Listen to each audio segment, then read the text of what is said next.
qui est sûr, c'est qu'aujourd'hui, quand on regarde encore l'épidémie qui est là, le virus qui quand même circule, est-ce qu'on peut légitimement recommander à nos concitoyens d'aller, venant de tout le pays ou de toute l'Europe, dans des stations où on sait qu'on se retrouve, qui sont des lieux de brassage, ou à partir, pardon d'être un peu comme ça ancillaire, mais c'est comme ça que la vie se passe, où le midi, il faut bien manger quelque part, donc on aura la question de rouvrir des restaurants, ou le soir, il fait nuit à partir de 17 h, quand on est à la période de Noël, on se retrouve dans des lieux qu'on a loués, à plusieurs,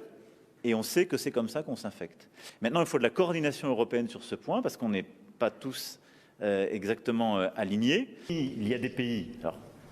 de l'Union européenne et des pays hors UE qui maintiennent leurs stations de ski ouvertes. Nous aurons des mesures,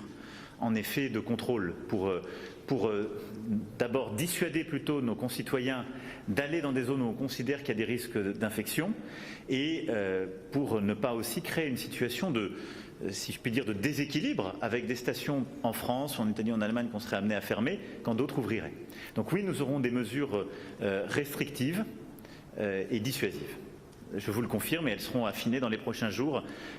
avec le gouvernement et en fonction aussi de cette clause de revoyure qu'on a prévue vers le 11 décembre avec le Premier ministre.